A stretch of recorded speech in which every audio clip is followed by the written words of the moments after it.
Labdien, kolēģi! Es gribu jums parādīt vienu diezgan jaunu rīku, kurš tieši diferencē uzdevumus pedagogiem.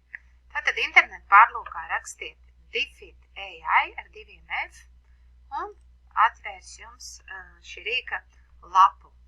Labajā stūrī iesaku izvēlēties Try Difit un tad, zinām, laiks brīdī jums atļaus to izmantot bez maksas, lai jūs saprastu, vai šis rīks jūs uzrunā. Tagad es atrodos jau savā kontā un ļoti līdzīgi kā citos mākslīgā intelekta rīkos.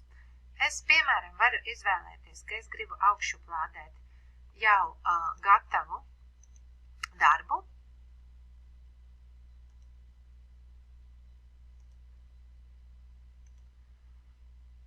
Es izvēlos sociālās zinības tēmā par tradīcijām. Un es vēlos radīt izaicinošākus uzdevumus par tie, kas ir man darba lapā, lai to piedāvātu skolēniem, kas strādā ātrāk un var strādāt izaicinošāk.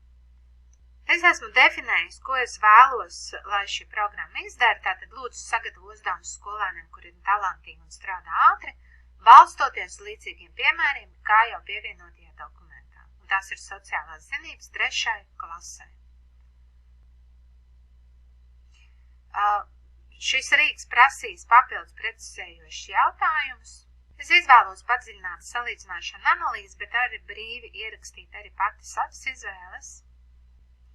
Un vienkārši es vēlos, lai tas būtu papildus darbs ātriem skolēniem.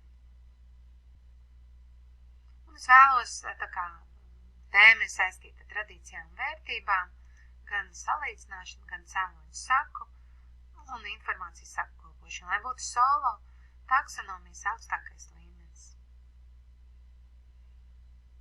Tas varētu būt 10 līdz 15 minūtes. Jūs redziet, ir radītas darba lapas, kuru es varu izdrukāt un dot šiem skolēniem papildus. Es varu varbūt izvēlēties tikai kādu vienu no uzdevumiem, kas man liekas piemērotāks. Kā es varu pēc tam šo dokumentu nokopēt? Labajā stūrī ir eksport. Ja man nav maksas versija, es varu tikai lejuplādēt kā PDF failu, bet es jau esmu mēģinājusi, tātad izmantojot programmu I Love PDF, es no PDF failu varu izveidot Word failu, latviešu valoda saglabājas labi un šis grafiskais izskats arī saglabājas labs. Tātad redziet, cik ātrā veidā mēs padarījām uzdevumu sarežģītāku. Es jums vēl gribu parādīt piemēru, kuru esmu izmantojusi. Tātad tēmā matemātika par varbūtībām bija nepieciešams sagatavot pielāgot materiālu skolēnam diskalkuliju, un tātad, redziet, arī sagatavoju šādu arī atgādnes veida materiālu, kuru var izmantot šis skolēns arī kā atgādni tika doti ikdienas situācija piemēri, kas ir ļoti vērtīgi, un pēc šī materiāla tad skolēns varēja apgūt varbūtības.